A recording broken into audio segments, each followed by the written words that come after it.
Let's have a look at some business news. And the economy apparently grew by 4.7% in 2024, which was slower than the 5.7% registered in 2023.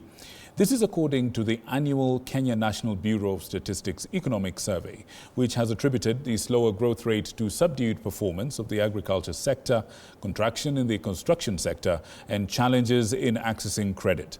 National Treasury CS John Mbadi says that the government has rolled out initiatives to foster investment as well as enhance working capital to the private sector. This is a story made for us by our very own Hibak Said. Kenya's economy demonstrated renewed resilience in 2024, navigating a year marked by both adversity and opportunities. According to the 2025 Economic Survey from the Kenya National Bureau of Statistics, the country's real gross domestic product grew by 4.7%.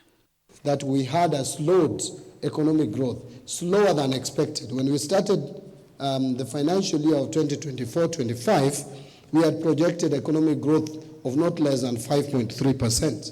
But because of the shocks that I will mention shortly, we have only been able to realize 4.7% economic growth. We take note that our revenue in 2024, in this financial year, is 3.1 trillion. The survey highlights several factors behind the slower growth.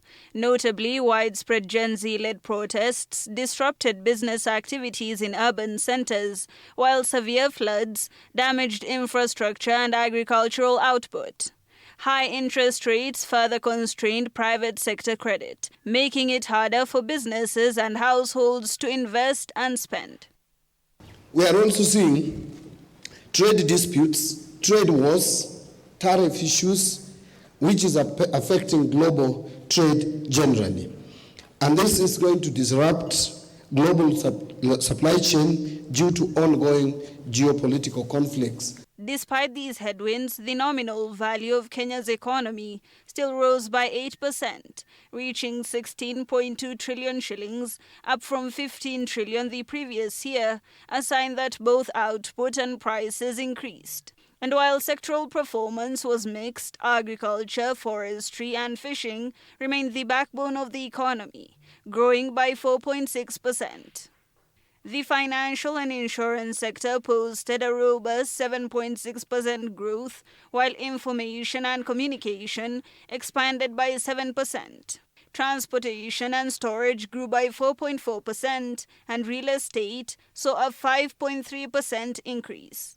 One of the year's biggest success stories was the hospitality industry, where accommodation and food services surged by 25.7% as tourism rebounded strongly. On the other hand, the construction sector contracted by 0.7%, reflecting reduced cement consumption and fewer building approvals, while mining and quarrying shrank sharply by 9.2%. Where projected revenue is expected to reach about 3.1 trillion during the financial year 2024-2025, we have since revised that down to 3 trillion by about 0.1 trillion. We have revised this because we are looking at the reality and the actual collections, because we are in the month already of May, so we can easily deduce. Inflation remained moderate throughout the year, rising slightly to 4.1% in April 2025, mainly due to higher food and energy prices. However, it stayed within the central bank's target range, providing some relief to consumers. Hibak Said for TV 47.